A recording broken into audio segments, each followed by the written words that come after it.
We're already in space, Houston. We're in Houston.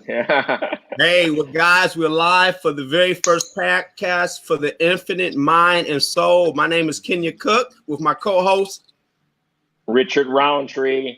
Richard Roundtree. Today is an awesome day for us that we're just doing this podcast as a way to share information. We're joined by a good friend of mine I've known for over 25 years now, actually. Jonathan Kinloch. He's the chairperson of the 13th Congressional District. Mr. Jonathan Kinloch, welcome to the Infinite Podcast. Thank you for inviting me. Hey, well, we thankful that you came to participate with us. We had a couple of technical difficulties this morning, but we're up and rolling. So today, gentlemen, we kind of want to talk a little bit about the meaning of this 2018 midterm election and why it's so important. We didn't really want to have a political debate as it relates to Republican, Democrat, and whatnot. We just want to kind of talk about the importance of voting and what it means to us. Richard, you got anything you want to add, my brother? Well, that's pretty much it. The importance of voting, the importance of empowering yourself to vote. It's not about if you want to vote for Republicans or if you want to vote for Democrats, but just having that empowerment to vote, especially for a lot of minorities and women. Historically in our country, we have not had the right to vote, and now we do have the right to vote, but we're preventing ourselves from voting because we're just really too lazy to fill out the ballot. You can mail in the ballot. It takes maybe 10 minutes to mail in a ballot. That's it, and you can cast your vote. And I think we're taking away so much power from ourselves from just not voting. So that's my stance. Well, okay. Yeah, so Kenya, you still there? Kenya? Richard? I'm here. Okay, Kenya. You see Kenya's in? Kenya's frozen in time. He's frozen in time. Kenya, wake up. Resuscitate him. Resuscitate Kenya.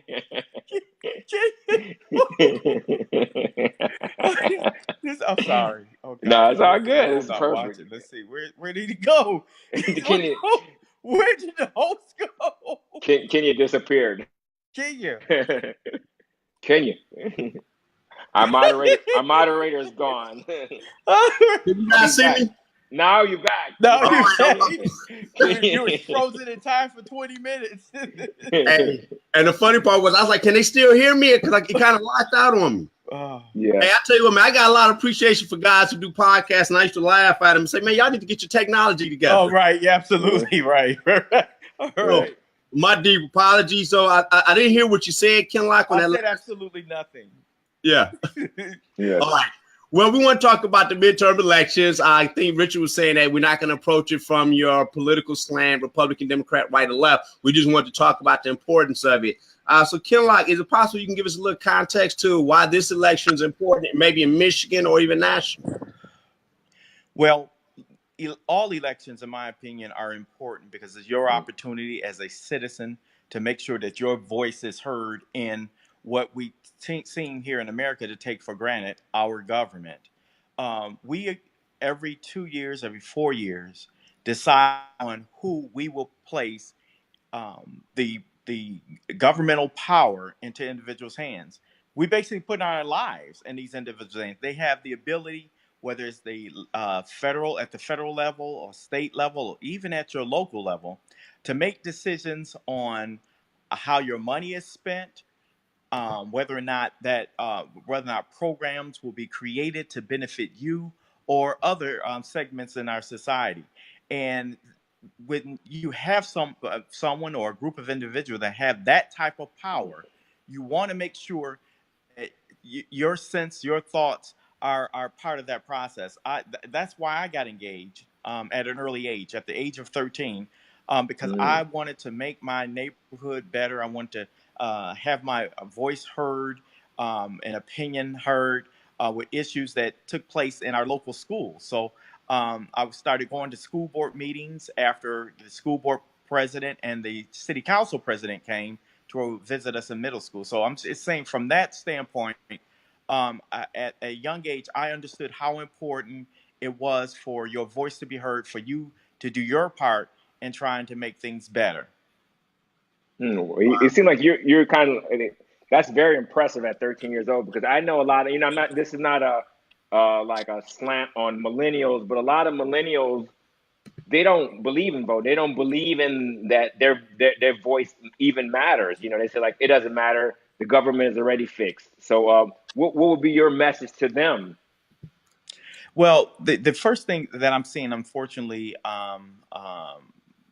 where you have some, I'm impressed by the interest that some of these millennials have, but a lot of millennials, especially in 2016 election, said that it doesn't matter, and they have pretty much reaped the benefits of the blood, the sweat, the tears, and the challenges of previous generations, and previous generations have brought about certain rights that they're benefiting from that they don't even realize the challenges, because right now they're reaping the benefits. So they're going through a benefit stage. They've seen the benefits, and that a lot of the involvement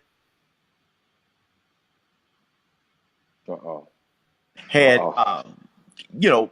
brought about from being engaged. So right now they so they haven't had to get into the trenches and fight for anything. What they want to do now, you have a lot of millennials who want to basically run for office. You have millennials who basically saying that they want to be president, governor, mayor, which are good ideas to have. But how about start with, you know, sticking a stamp on an envelope and stuffing a letter on inside of an envelope, speaking on issues or getting engaged in a political process. So my point is, a lot of millennials don't understand the benefits of voting because they're not getting involved at the early stage and levels of engagement. They're just running for office.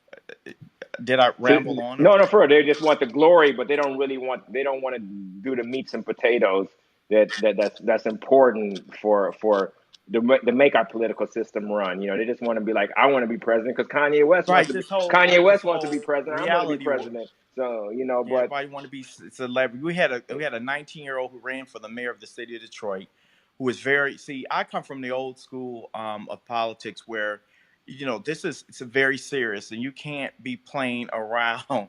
You have to let people know how serious it is. And so this young man was running for mayor at the age of 19, still staying home with his mother, which is okay, it's fine, but he was running for mayor of the city of Detroit. So that told me that he really didn't understand the seriousness of this of the office, and I still today don't understand why he was running for mayor.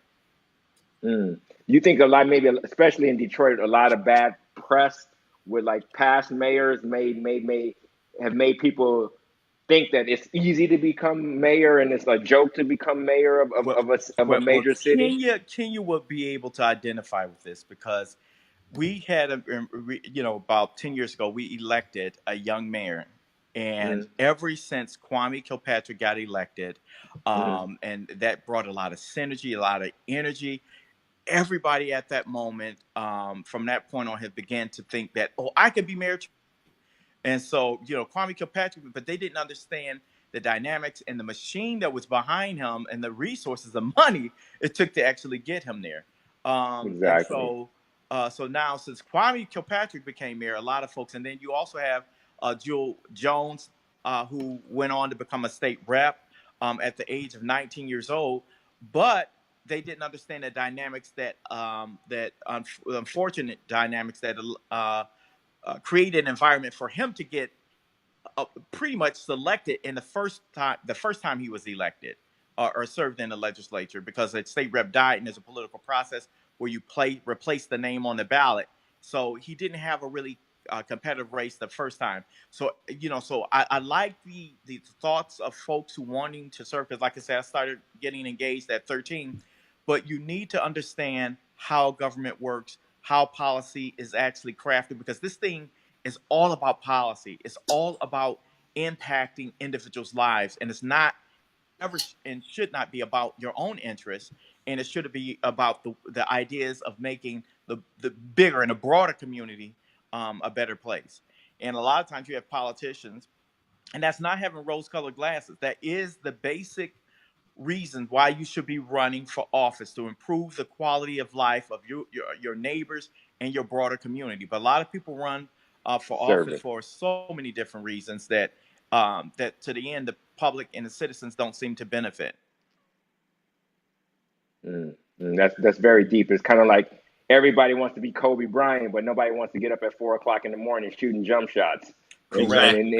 hitting the weight room on the off season while everybody is out. Everybody wants the glory, but they don't want to put the work in. Oh, absolutely. And it is and, not. and they don't really understand the real mechanics of what it is about politics. They just want to say, like, I want to be on TV. I want to have 1 million Instagram followers, or I want to be in a press conference, and that's all they want. That's all they want. So that says something. That says something about our whole society now and where it's at. It does, Rich, because I think that we have this celebrity mindset, and not to get too far off course, but I think going back to what Kinloch was saying, that celebrity mindset, that instantaneous gratification, all of those mentalities, they're counterproductive to what the real work is. Because we elected a young mayor, 32 years old, if I'm correct, Kinloch, and he had a strong machine behind him. But the other side of it is that with the young people that are not involved, that voter apathy piece, is we're seeing two extremes: those who are hyperactive and want to do great things to be mayor, and then those who just say that my vote doesn't count at all. A part of what we were talking about earlier and voter apathy is, what do you think are some of the additional reasons why people are not engaged? And then we can maybe talk a little bit about what is being done or could be done to get people more engaged. Because this election, we said, is so important because our president is now 2 years in. And is he being held accountable, and are people engaged, and do they understand what their voice is? So what do you think about why people don't participate? Well, one reason why I think people don't participate is because they're not asked. A lot, as much as you believe that people are really trying to get people engaged in this process. Mirror, please. The point is that a lot of folks are not asked. We don't have as many activities and partnerships in the high schools and middle schools even that I had because Congressman Crockett, who's a former congressman here in Michigan, he had a program in every high school within the congressional district, in which his district manager, Dave Moore, would I guess every other week or once a month, I think it evolved to, come in and would have guest speakers come in to talk to the young people about community engagement, issues that were going on at that time. And then once a year, they would basically take us on a tour, on a trip to Washington, D.C. Once a year, they would raise the money to take the high school kids from the district to the state, to the U.S. Capitol. But to get back to your point, if you don't ask individuals, they may not necessarily know that there's an opportunity or a place for them to be engaged in your organization, or to be engaged in this conversation and discourses around issues that are impacting the community. So I think we as leaders in our in both parties or in the community need to reach out more to folks and show them how they can be involved. I like that, Kinloch, because I remember you were at an event, it might even been 2 years now, and we're talking about people aren't being asked to participate, and then we don't have the same engagement level that we had with young people to get them excited about the process. But 2 years ago, you were at an event, and I think you did a Facebook Live or something, and I was telling you how cool that was. Then Richard and I, we kind of talked about how do we make the process cool? Because if you score if a kid scores a touchdown, we're going to give them accolades. If they shoot the ball, we give them accolades. But if they get that A, we give them like, hey, good job, a minor attaboy.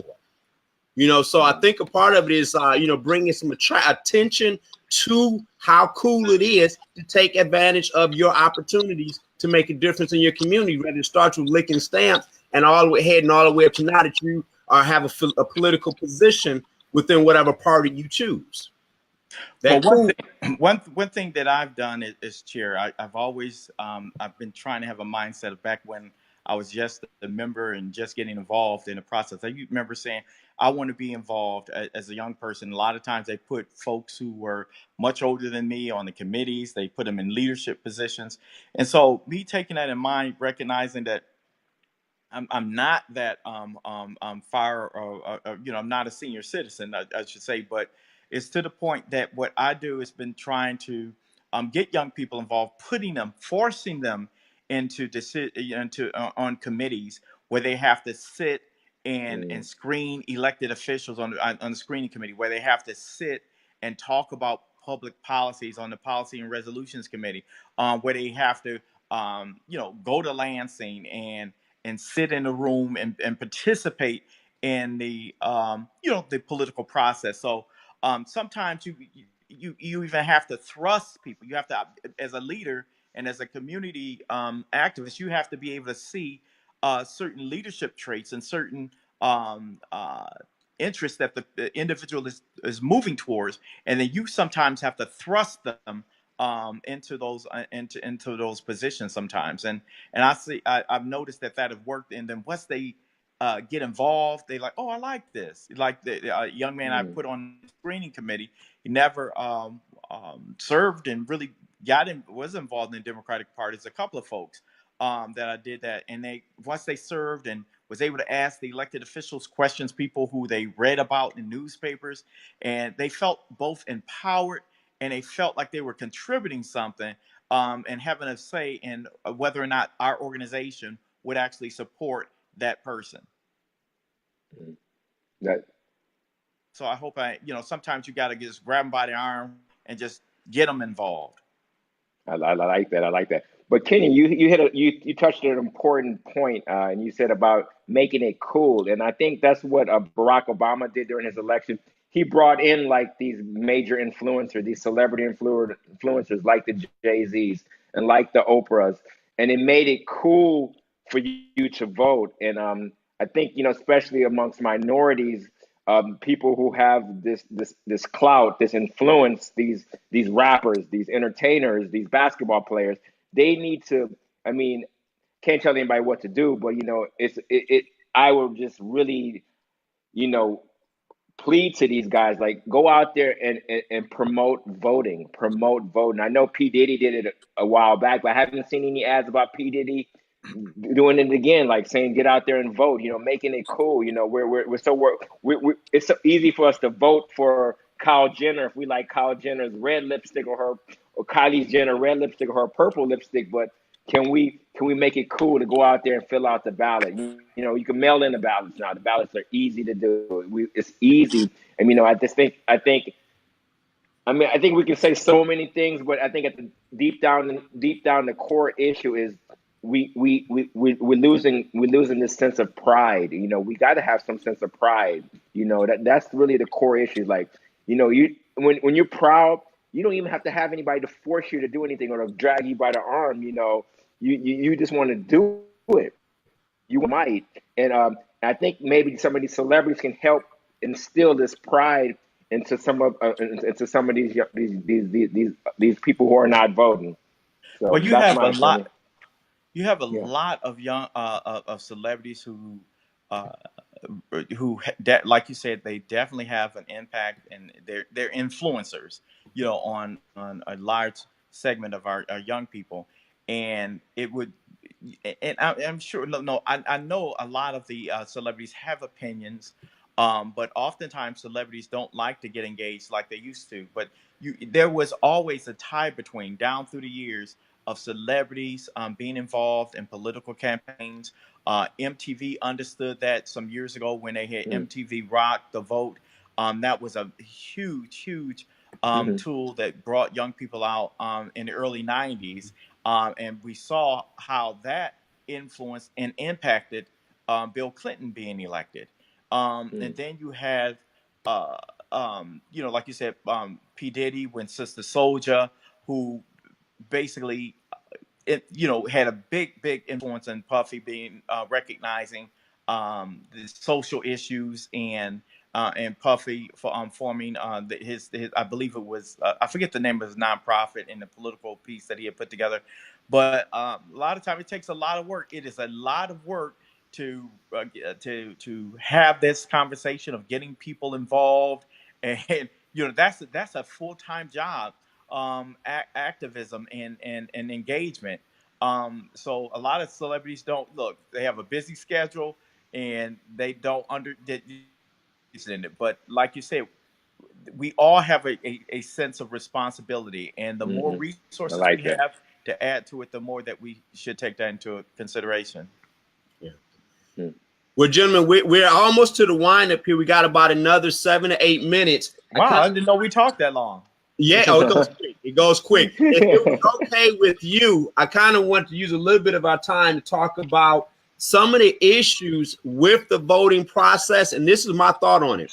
If people think, or anyone that thinks that their vote doesn't count, then they need to ask this question. If my vote doesn't count, why are there so many efforts to suppress voting rights? You have the issues now in North Dakota, I think it was, where it's that the Indians that live on a reservation, they have an address that's tied to a P.O. box. But if you have a P.O. box, not a physical address, you can't vote. I think down in some of the southern states, they had voting booths. Georgia, you've had voting booths that were shut down. They didn't have enough ballots. They had ill-prepared poll workers. Kinloch, what are some of the strategies or things that you heard about that suppresses voters' rights?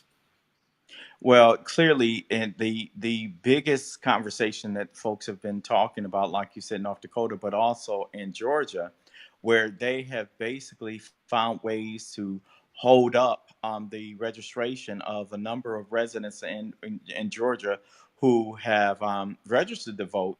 They set all of these thresholds. They talk about creating barriers to the ballot box, and the reason is because it is about winning elections, but unfortunately for some, it's about winning at no matter the cost. And that's not what our democracy stands for. So it's just so many different ways that they're setting, like you said, these requirements to have specific streets and on your driver's license and on your voter registration.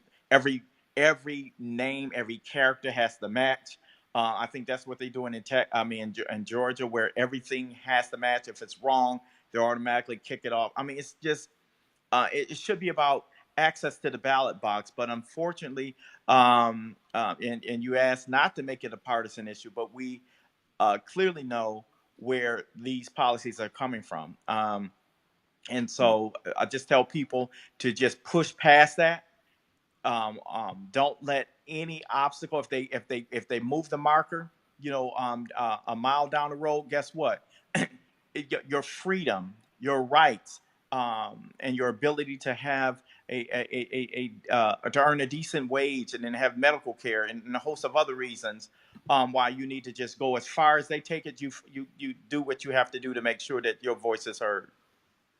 Right. Okay. Yeah, I'll just piggyback on what he said. Just go out there and do it. Just do it. You're going to have obstacles in life, so don't let any obstacle stand in your way for what you really want in life. So you should really want to have fair health care, universal health care, or rights for underprivileged people. I'm not going to, again, this is something that you want, go for it. At the end of the day, it's your responsibility to own up and do it. And that's just my philosophy. I don't have that chip in being a victim or anything like that, but I just believe that you should go for it and do it. Yep. I totally agree with that. It's interesting that those barriers that exist, when we put it in context to our grandparents or great grandparents and what they had to overcome just to get to those voter booths.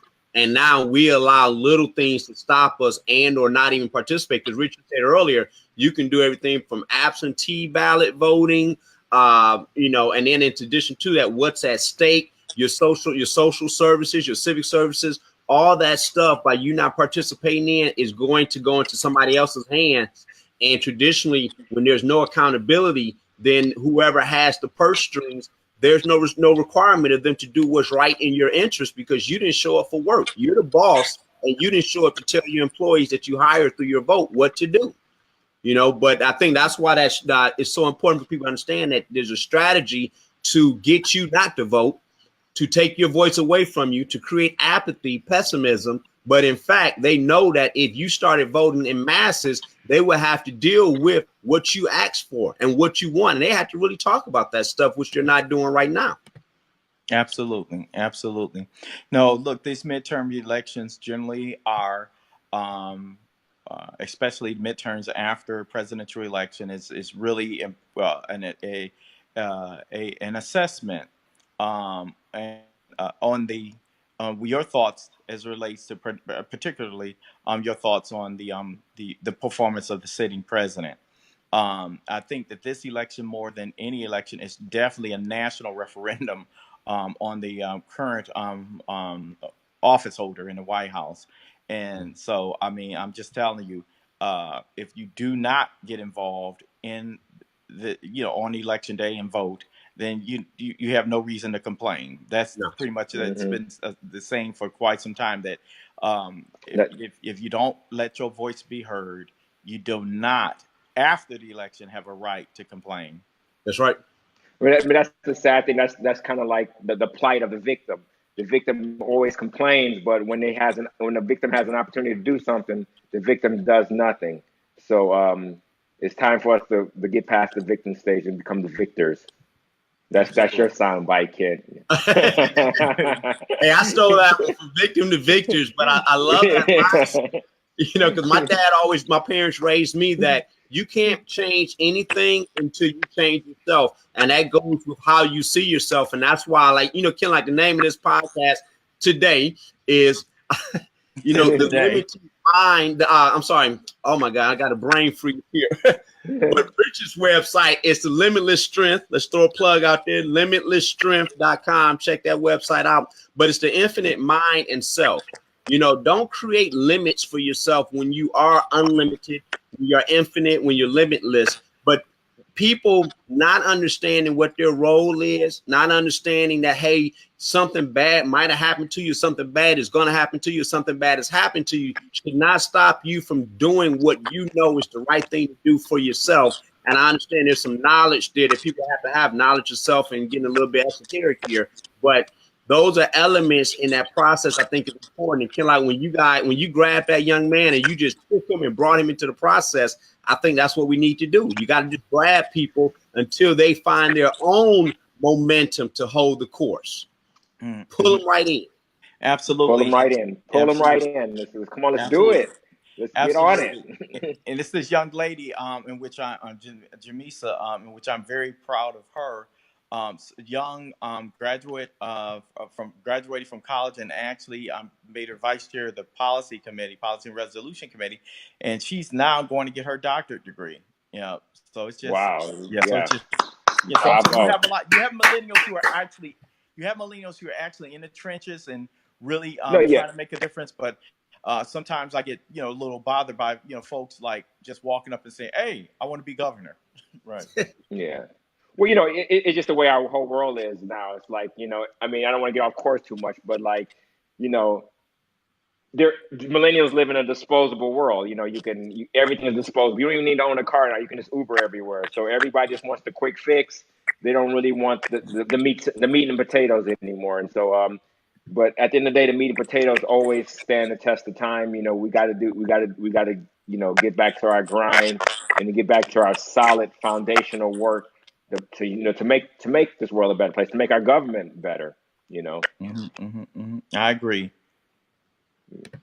All right, gentlemen, we can go ahead and start the wind up here. I think for this to be our introductory show of Infinite Mind, Infinite Self, I want to thank everybody, for checking out the podcast, listening to us. My name is Kinloch Cook. My website is www.kcook1911.com, where we're focusing on health. We're promoting the Black Seed Living Bitters. Mr. Rich, final thoughts? Final thoughts. I'm just, I just want to tell people to get out there and just do it. I think, unfortunately, that's what a lot of victims, they've been institutionalized. I mean, they've been oppressed institutionally, and so they do have that victim mentality. But it comes to a point in life where you just got to stand up and be the victor, and just do it. So I'm from limitless-strength.com, and it's all about having a positive mindset through health and wellness, through yoga, through eating right, and to going out there and making an impact, and by helping people and serving people. So that's my shameless plug for today. Kinloch, final words. Please go out and vote November 6th, Tuesday, November 6th. Make sure your voice is heard across this country. I mean, these midterm elections, I know you may have heard it before, but this happens to be the most important midterm election in a lifetime. I mean, there are so many consequences and outcomes that will come from the decision that will be made on November 6th on the other side of this general election. So I think that it's important for people to know that your voice is important. The power is yours. Like they say with the Power Rangers, the power is yours, and you need to exercise that power. Yeah. There you go. There you Oh, go. when I register to vote, you got to register to vote by this Monday, October 22nd. Well, So that's October important. 22nd. Well, in California, I don't know about the rest of the states, but California, you have to register by October 22nd. Oh, it's over here. We already passed there. That point. Okay. Yep. All right. Some people get to participate, and some people gonna get what they get. No, basically right. Hey guys, it's been a real blessing. Thank you again for your patience with everything, and all our family and friends out in Facebook land that's so damn bored that they watched this today. We still Yeah, be limitless, everybody.